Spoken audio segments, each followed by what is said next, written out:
अंतःकरण गदगद होने की अनुभूति हो रही है। मैंने तो कहा था, हम लोगों ने महापुरुषों से परामर्श करके लिखा था, आपको केवल 3 दिन का उपवास करना है। आपने 11 दिन का संपूर्ण उपोषण किया।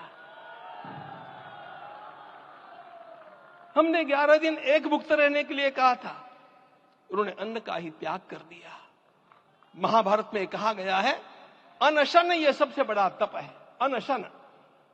और उसको उनके जीवन में साकार होते हुए मैंने केवल देखा नहीं, मैं थोड़ा तार्किक हूं।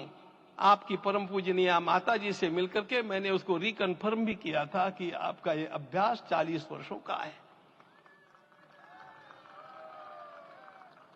ऐसा तपस्वी कोई राष्ट्रीय नेता प्राप्त होना यह सामान्य बात नहीं है। वे इन दिनों में हमने कहा था कि आपको विदेश प्रवास नहीं करना चाहिए, क्योंकि सांसर्गिक दोष भी आते हैं। विदेश प्रवास टाल दिया सांसर्गिक देशों के इस दोषों की संभावना के कारण, लेकिन दिव्य देशों का प्रवास ऐसा किया। नासिक से आरंभ किया, गुरुवायूर गए, श्रीरंगम गए, रामेश्वरम गए। इन सारे स्थानों पर जाकर के वहां के परमाणुओं को लेकर के और पूरी भारत माता के हर कोनों में जाकर के मानो वे निमंत्रण दे रहे थे कि आइए दिव्य आत्माओं, अयोध्या पधारिए और हमारे राष्ट्र को महान बनाने के लिए आशीर्वाद दीजिए।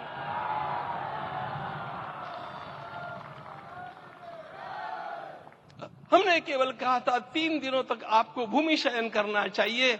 11 दिनों से आप भूमि शयन कर रहे हैं। इस कड़कड़ाती ठंड में इस प्रकार का शयन करना, मित्रों, ब्रह्मा जी ने सृष्टि को निर्माण किया। उस समय उन्होंने एक शब्द को सुना था। भारत की संस्कृति का सबसे मूल शब्द है तप, तप इति। हमारे पूज्य गुरुदेव के गुरुदेव परम गुरु कहा करते थे, कांची के परमाचार्य जी महाराज, तपश्चर। मैं जब भी उनसे मिलता था वे कहते थे तपश्चर। आज तप की कमी हो गई है और उस तप को हमने साकार आप में देखा। मुझे इस परंपरा को देखते हुए केवल एक राजा याद आता है जिसमें यह सब कुछ था, और उस राजा का नाम छत्रपति शिवाजी महाराज। छत्रपति शिवाजी महाराज। मित्रों, लोगों को पता नहीं है शायद, वे स्वयं जब मल्लिकार्जुन के दर्शन के लिए श्रीशैलम के ऊपर गए, 3 दिन का उपवास किया, 3 दिन शिव मंदिर में रहे और महाराज ने कहा कि मुझे राज्य नहीं करना है, मुझे संन्यास लेना है, मैं शिव जी की आराधना के लिए जन्मा हूं, मुझे संन्यास लेना है, मुझे वापस मत ले जाइए। इतिहास का वो बड़ा विलक्षण प्रसंग है। उस प्रसंग में उनके सारे ज्येष्ठ मंत्रियों ने उनको समझाया और लौटा करके लाया कि यह भी आपका कार्य भगवत सेवा ही है। आज हम लोगों को उसी प्रकार के एक महापुरुष ऐसे प्राप्त हुए हैं जिसको भगवती जगदम्बा ने स्वयं हिमालय से लौटा करके भेज दिया कि जाओ भारत माता की सेवा करो। आज हमने सुना कि इस प्राण प्रतिष्ठा महोत्सव में पधारने के पूर्व प्रधानमंत्री जी ने कठोर व्रत रखा। जितना कठोर व्रत रखने को कहा था उससे कई गुना अधिक कठोर व्रताचरण उन्होंने किया। मेरे पुराना उनसे परिचय है, मैं जानता हूं वो तपस्वी है ही, परंतु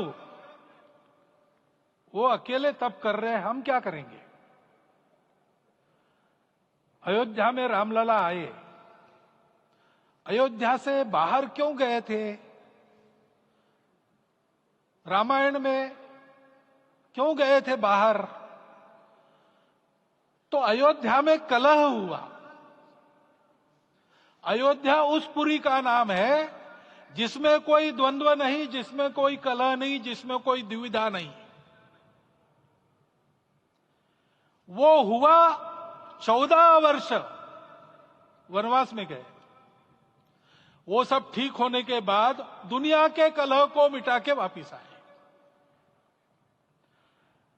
आज रामलला वापस फिर से आए हैं 500 साल के बाद।